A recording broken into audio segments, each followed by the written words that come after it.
राधे राधे दोस्तों, कैसे हैं आप लोग। हमारे channel Kanha lifestyle food blogger पर आप सभी का स्वागत है। तो आज हम आप लोगों के लिए एक रिक्वेस्टेड वीडियो लेकर आए हैं। कई लोगों ने कमेंट करके भी पूछा था कि खाटू श्याम कौन है, क्या कहानी है इनकी खाटू श्याम की, क्योंकि बहुत से लोगों को नहीं पता है कि खाटू श्याम कौन है।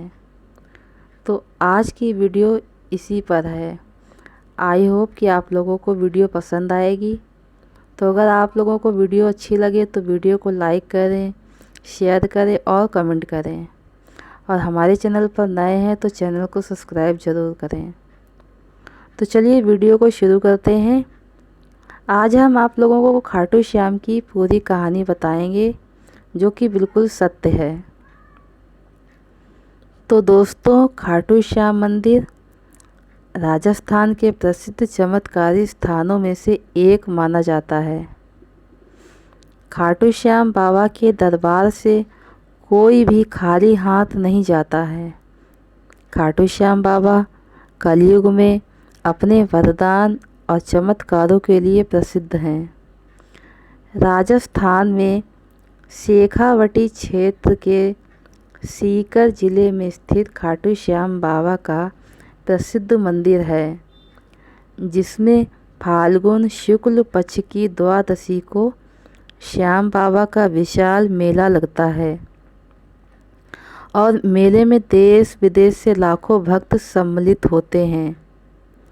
कलयुग के अवतारी बाबा श्याम के साक्षात चमत्कार लोगों को बार बार बाबा के दरबार में आने के लिए उत्साहित करते हैं। इस मंदिर में बाबा का शीश और धनुष पर 3 बाण की छवि वाली मूर्ति स्थापित है। कहा जाता है कि इस मंदिर की स्थापना महाभारत युद्ध के बाद भगवान श्री कृष्ण ने स्वयं अपने हाथों से की थी। इस मंदिर के बारे में कई मान्यताएं भी हैं। तो अब हम आप लोगों को खाटू श्याम जी की सच्ची कहानी क्या है बताने वाले हैं। इस कथा को सुनने मात्र से ही खाटू श्याम बाबा का आशीर्वाद मिलता है। जय श्री खाटू श्याम। तो दोस्तों, खाटू श्याम बाबा की कहानी महाभारत काल से शुरू होती है। तो दोस्तों, वीडियो थोड़ी सी लंबी हो जाएगी, पर आप लोग पूरी वीडियो देखिएगा, तभी आपकी समझ में आएगी। तो ये महाभारत काल की बात है। खाटू श्याम बाबा को पहले बर्बरी के नाम से जाना जाता था। बर्बरी के भीम के पुत्र घटोत्कच और नागकन्या मौरवी के पुत्र थे। इनके बाल बर्बर शेर के जैसे थे, इसलिए इनका नाम बर्बरीक पड़ गया। बर्बरीक बचपन से ही वीर और महान योद्धा थे। युद्ध की अद्भुत कला बर्बरीक ने अपनी माँ से ही सीखी थी और उसके बाद बर्बरीक ने भगवान शिव जी की घोर और कठिन तपस्या की और भोलेनाथ को प्रसन्न करके उनसे 3 अभेद बाण प्राप्त किए। ये ऐसे बाण थे जिनसे तीनों लोकों को भी जीता जा सकता था, लेकिन इन बाणों को चलाने के लिए एक विशेष धनुष की आवश्यकता थी, जिसके लिए बर्बरीक ने अग्निदेव की तपस्या की और फिर अग्निदेव ने प्रसन्न होकर उन्हें एक दिव्य धनुष प्रदान किया, जिससे वो तीनों लोकों में विजयी बन सकते थे और जो उन्हें तीनों लोक में विजयी बनाने में समर्थ था। और इधर महाभारत का भयानक युद्ध चल रहा था कौरव और पांडवों के बीच में। संपूर्ण संसार में इस युद्ध की चर्चाएं चल रही थीं और ये खबर बर्बरीक के पास भी जा पहुंची। तो बर्बरीक की भी इस युद्ध में सम्मिलित होने की इच्छा जागृत हो गई और वो भी इस युद्ध में भाग लेना चाहते थे। तो वो अपनी माँ के पास जाकर बोले कि माँ, मुझे भी युद्ध में जाना है, और अपनी माँ से आज्ञा और आशीर्वाद मांगा। बर्बरी की माँ जानती थी कि ये युद्ध कौरव और पांडवों के बीच में हो रहा है और कौरवों के पास तो एक से बढ़कर योद्धा हैं और पांडवों इतनी विशाल सेना के आगे कमज़ोर पड़ जाएंगे। तो फिर बर्बरी की माँ ने उनसे पूछा कि तुम युद्ध में क्यों जाना चाहते हो। तो बर्बरीक ने कहा कि माँ, मैं युद्ध लड़ना चाहता हूँ। तो बर्बरीक की माँ ने कहा, ठीक है, तुम चले जाओ, पर तुम मुझे एक वचन दो। तो बर्बरीक ने कहा कि कैसा वचन। तो बर्बरीक की माता ने कहा कि सुनो पुत्र, तुम्हें युद्ध में जो भी पक्ष हारता हुआ दिखे, तुम उसकी ओर से युद्ध लड़ोगे। तो बर्बरीक ने कहा कि माँ, मैं तुम्हें वचन देता हूँ कि जो भी पक्ष हारेगा मैं उसकी तरफ से ही युद्ध लड़ूंगा। और फिर वे अपने प्रिय घोड़े पर सवार होकर शिव जी से प्राप्त तीनों बाण और धनुष के साथ कुरुक्षेत्र की रणभूमि की ओर निकल पड़े। पर भगवान श्री कृष्ण के लिए एक बड़ी समस्या हो गई, क्योंकि कौरव हार की ओर जा रहे थे और बर्बरीक ने अपनी माँ से कहा था कि वे हारे का ही सहारा बनेंगे और अगर कौरवों की सेना में शामिल हो जाते हैं तो कौरवों को हरा पाना किसी भी तरह से संभव नहीं था। ऐसा सोचकर भगवान श्री कृष्ण ने ब्राह्मण का वेश धारण किया और बर्बरीक को रास्ते में ही रोक लिया और बर्बरीक से बोले कि हे बालक, तुम कहाँ जा रहे हो।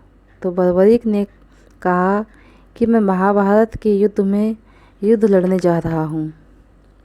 तो भगवान श्री कृष्ण ने कहा कि वो बच्चों के खेलने की जगह नहीं है और बर्बरीक की हंसी उड़ाने लगे। तो बर्बरीक ने कहा कि देखो, ये मेरे 3 बाण देखो, और मात्र एक बाण ही शत्रु सेना को ध्वस्त करने के लिए काफ़ी है और ऐसा करने के बाद भी बाण तरकश में वापस लौट आएगा और इस तरह मुझे दूसरा बाण चलाने की ज़रूरत भी नहीं पड़ेगी और इस युद्ध को जीतने के लिए मुझे एक बाण ही चाहिए और मेरे पास तो 3 बाण हैं और अगर तीनों बाणों को प्रयोग में ले लिया तो तीनों लोकों में हाहाकार मच जाएगा। तब ब्राह्मण बने कृष्ण ने कहा कि ये इतने ही चमत्कारी हैं तो मैं भी इनका चमत्कार देखना चाहता हूँ। और फिर भगवान श्री कृष्ण ने बर्बरीक को चुनौती दी कि यदि वास्तव में ये बाण चमत्कारी हैं तो उस पीपल के पेड़ के सभी पत्तों को भेद कर दिखाओ जो पेड़ पर लगे हैं और जो पत्ते नीचे गिरे हैं, एक ही बाण से भेद कर दिखाओ। तो बर्बरीक ने कहा कि इसमें कौन सी बड़ी बात है, और बर्बरीक ने चुनौती स्वीकार कर ली। और फिर उन्होंने एक बाण निकाला और शिव जी का स्मरण करके पेड़ की ओर चला दिया और बाण ने पलक झपकने से पहले ही पेड़ के सभी पत्तों को भेद दिया और फिर बाद में वह बाण भगवान श्री कृष्ण के पैरों की चारों ओर चक्कर काटने लगा, क्योंकि एक पत्ता उन्होंने अपने पैरों के नीचे छिपा रखा था और बाण उसे भी भेदना चाहता था। तब बर्बरीक ने कहा कि हे ब्राह्मण देवता, आप तुरंत अपने पैरों को हटा लीजिए, वरना ये बाण आपके पैर को भी चोट पहुंचा सकता है। भगवान श्री कृष्ण समझ चुके थे कि भगवान शिव के वरदान का परिणाम है। तब भगवान श्री कृष्ण ने बालक बर्बरीक से पूछा कि वो इस युद्ध में किसकी ओर से शामिल होगा। तो बर्बरीक ने कहा कि जो भी इस युद्ध में हारेगा वो उसकी तरफ से शामिल होंगे, क्योंकि ये अटल सत्य है और मैंने अपनी माँ को वचन दिया है। तो ब्राह्मण बने श्री कृष्ण ने कहा कि वो उससे कुछ दान में मांगना चाहते हैं। तो वीर बर्बरीक ने कहा कि मांगो जो तुम्हारी इच्छा हो, अगर मेरी सामर्थ्य में होगा तो मैं अवश्य ही दूंगा। तो ब्राह्मण बने श्री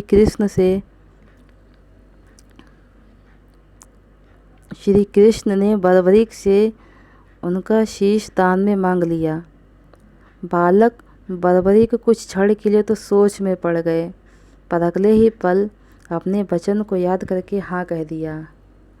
पर बर्बरीक समझ गए कि ये कोई साधारण ब्राह्मण नहीं है, तो बर्बरीक ने ब्राह्मण से उनके वास्तविक स्वरूप में आने की प्रार्थना की और तब भगवान ने श्री कृष्ण ने अपने विराट स्वरूप के दर्शन करवाए।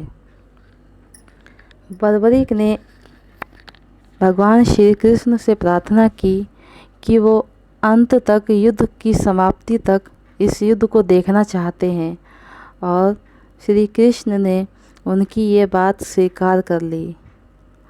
और फिर बर्बरीक ने अपनी तलवार निकाली और एक बार में ही अपना शीश काटकर भगवान श्री कृष्ण को सौंप दिया। दोस्तों, वो दिन फाल्गुन माह की द्वादशी का दिन था। भगवान के वचनों के अनुसार बर्बरीक का सिर युद्ध भूमि के समीप ही एक पहाड़ी पर सुशोभित कर दिया, जहाँ से बर्बरीक संपूर्ण युद्ध को देखने लगे। महाभारत का युद्ध जब समाप्त हुआ तो पांडव आपस में कहासुनी होने लगी और युद्ध में विजय का श्रेय किसे जाता है, कौन श्रेष्ठ योद्धा रहा, इस तरह की बातें होने लगी। तो भगवान श्री कृष्ण ने सुझाव दिया कि क्यों ना हम इस बात को बर्बरीक के सिर से ही पूछें, क्योंकि बर्बरीक का सिर इस युद्ध का साक्षी है, जिसने शुरू से लेकर अंत तक इस युद्ध को अपनी आँखों से देखा है, तथा उनसे बेहतर निर्णायक कौन हो सकता है। और सभी भगवान श्री कृष्ण की बातों से सहमत हो गए कि चलो बर्बरीक के सिर से इस बात को पूछते हैं। और सभी बर्बरीक के सिर के पास पहुँचे और अपनी जिज्ञासा रखी कि बताओ इस युद्ध में श्रेष्ठ योद्धा कौन है। तो बर्बरीक के शीश ने उत्तर दिया कि सुनो, इस युद्ध में श्री कृष्ण ही विजय प्राप्त कराने में सफल पात्र हैं, क्योंकि उन्होंने युद्ध भूमि में सिर्फ सुदर्शन चक्र को ही घूमता देखा है। सुदर्शन चक्र ही खाली घूमता दिखाई दे रहा था, जो कि शत्रु सेना को काट रहा था, और महाकाली दुर्गा भगवान श्री कृष्ण के आदेश पर शत्रु सेना के रक्त का सेवन कर रही थीं। तब श्री कृष्ण ने वीर बर्बरीक को उसके महान बलिदान से प्रसन्न होकर उसे वरदान दिया कि हे बर्बरीक, तुम्हारे जैसा बलिदान कोई नहीं कर सकता। कलयुग में तुम मेरे नाम श्याम नाम से जाने जाओगे, क्योंकि कलयुग में हारे का साथ देने वाला ही श्याम नाम को धारण करने में समर्थ है। तुमने अपना शीश मुझे दान दिया है, अतः तुम शीश के दानी के नाम से भी जाने जाओगे। तुमने हारने वालों का साथ देने का अपनी माँ को जो वचन दिया था, इसलिए तुम सदैव हारे का सहारा बनोगे। और जो भी भक्त कलयुग में तुम्हारी पूजा करेगा, उसकी सारी मनोकामनाएं पूरी होंगी। तो दोस्तों, ये खाटू श्याम की कहानी थी। तो बोलिए हारे के सहारे की जय, शीश के दानी की जय, खाटू श्याम बाबा की जय। खाटू श्याम बाबा की कृपा आप सभी पर बनी रहे। तो दोस्तों, अगर आपको हमारी वीडियो अच्छी लगी हो तो वीडियो को लाइक करें, शेयर करें और कमेंट करें, और हमारे चैनल को सब्सक्राइब करें। तो दोस्तों, मिलते हैं नेक्स्ट वीडियो में। तब तक के लिए राधे राधे।